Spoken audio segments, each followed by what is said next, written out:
નમસ્કાર ખેડૂત મિત્રો, ખેડૂત પાઠશાળામાંથી હું જિગ્નેશ અડિયા તમારું હાર્દિક સ્વાગત કરું છું। ખેડૂત મિત્રો, આપણે જે ઉનાળુ તલ છે એમાં આપણે ઉત્પાદન વધારવા માટે અમુક અવસ્થાએ અમુક જે પોષક તત્વો આવે છે અને જે ખાતર આવે છે એનો છંટકાવ કરવો ખૂબ જ જરૂરી છે। અને જો એ સમયે આપણે જે પણ પોષક તત્વોની જરૂર હોય એનો જો આપણે છંટકાવ કરવામાં ન આવે તો આપણને કંઈક ને કંઈક રીતના ઉત્પાદનમાં ઘટાડો જોવા મળતો હોય છે।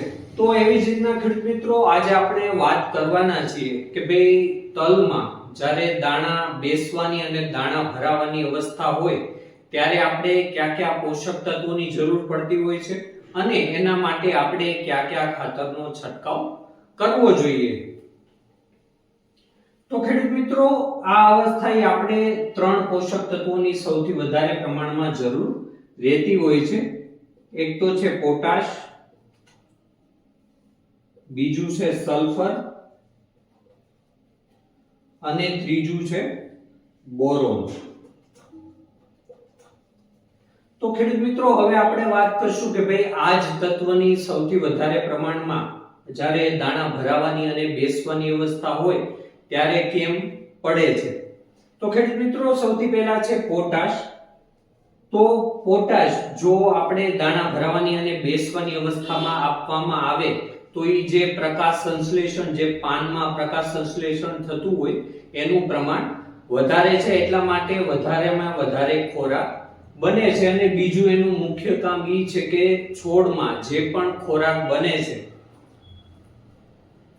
પાન દ્વારા બને અથવા મૂળ દ્વારા કોઈ પણ પોષક તત્વ અથવા ન્યુટ્રિયન્ટ્સ જ્યારે છોડ લે છે ત્યારે એને કોઈ પણ દાણા સુધી, ફળ સુધી પહોંચાડવાનું કામ છે એ પોટાશનું હોય છે। આની પહેલાના વિડિયોમાં પણ આપણે વાત કરી હતી કે ભાઈ પોટાશ ખાતરના ફાયદા કયા કયા છે અને કયા સમયે આપણે ક્યુ પોટાશ ખાતરનો ઉપયોગ કરવો જોઈએ। તો આ જ રીતના કે જ્યારે આ અવસ્થા હોય ત્યારે તલના પાકને પોટાશ તત્વની સૌથી વધારે પ્રમાણમાં જરૂર રહેતી હોય છે। અને આના બીજા પણ કારણ છે કે જે પણ છોડમાં જે પણ ખોરાક બને, પાન દ્વારા બને કે મૂળ દ્વારા બને, તો એને એક જ્યાં આપણે જરૂર હોય, જે કે દાણો ભરાતો હોય તો દાણા સુધી અથવા ફળ સુધી પહોંચાડવાનું કામ આનું છે। અને જો એ સમયે આપણે પોટાશ આપવામાં ન આવે તો ઘણા બધા બીજા પણ એવા પોષક તત્વો અને સૂક્ષ્મ પોષક તત્વો છે જે છોડ આરામથી લઈ શકતું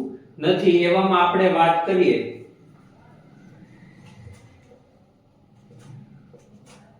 તો કેલ્શિયમ છે, મેગ્નેશિયમ છે, ફોસ્ફરસ છે અને જે લોહ તત્વ આવે છે એવા ઘણા બધા પોષક તત્વો અને સૂક્ષ્મ પોષક તત્વો છે। જ્યારે આપણા પાકમાં પોટાશની ઉણપ હોય ત્યારે આપણો પાક આ જે બીજા પણ તત્વો છે એ સારી રીતના લઈ શકતું નથી। તો આ સમયે પોટાશ આપવું ખૂબ જ અગત્યનું છે। હવે બીજી વસ્તુ છે કે સલ્ફર। હવે કોઈ પણ તેલીબિયા પાક હોય એમાં આપણે તેલની ટકાવારી વધારવા માટે સલ્ફરનો ઉપયોગ અથવા સલ્ફરનો છંટકાવ કરતા હોઈએ છો। તો આ જે છે ઉનાળુ તલ એ પણ એક તેલીબિયા પાક છે, તો એમાં સલ્ફર આપવું ખૂબ જ જરૂરી છે। અને બીજી વસ્તુ એ કે જે પ્રોટીનનું પ્રમાણ હોય એને વધારવામાં પણ આ જે સલ્ફર હોય છે એનો ખૂબ જ અગત્યનો ફાળો હોય છે। અને ત્રીજું છે બોરોન, કે ભાઈ જો બોરોન આપવામાં ન આવે, દાણા ભરાવાની બેસવાની જ્યારે ભરાવાની અવસ્થા હોય તો ઘણીવાર આપણે બૈઠા ફાટવાના ને એના પ્રશ્ન જોવા મળતા હોય છે। પણ જો આ સમયે આપણે બોરોનનો છંટકાવ કરવામાં આવે તો દાણો એકદમ ભરાવદાર, વજનદાર અને જે એકદમ ચળકદાર બને છે।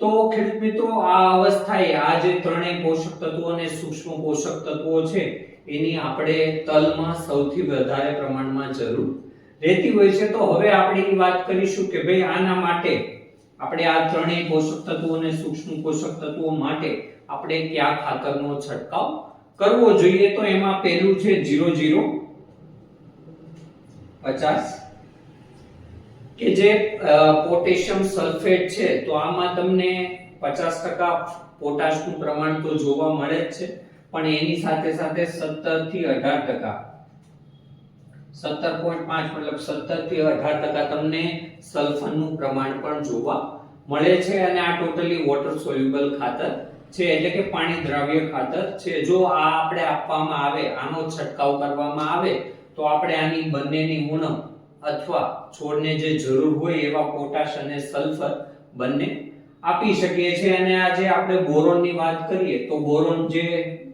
20% આવે છે એનો તમે છંટકાવ કરી શકો છો. અને આ બંને ખાતરના આપણે ડોઝની વાત કરીએ તો આ જે 0050 છે એનો તમે 100 ગ્રામ પ્રતિ પંપ મુજબ છંટકાવ કરી શકો છો. અને જે આ બોરોન 20% આવે છે એનો તમે 15 થી 20 ગ્રામ પ્રતિ પંપ મુજબ છંટકાવ કરી શકો છો. તો ખેડૂત મિત્રો આ થઈ કે ભાઈ જ્યારે દાણા ભરાવાની અથવા દાણા બેસવાની અવસ્થા હોય ત્યારે આપણે તલમાં કયા કયા પોષક તત્વો અને સૂક્ષ્મ પોષક તત્વોની જરૂર સૌથી વધારે પ્રમાણમાં રહેતી હોય છે અને એના માટે આપણે કયા ખાતરનો છંટકાવ કરવો જોઈએ. ધન્યવાદ ખેડૂત મિત્રો. જો વિડીયોમાં માહિતી પસંદ આવી હોય તો આપણા વિડીયોને લાઈક કરો, શેર કરો અને આવી જ ખેતીને લગતી માહિતી માટે આપણી ચેનલને સબસ્ક્રાઇબ કરો. ધન્યવાદ.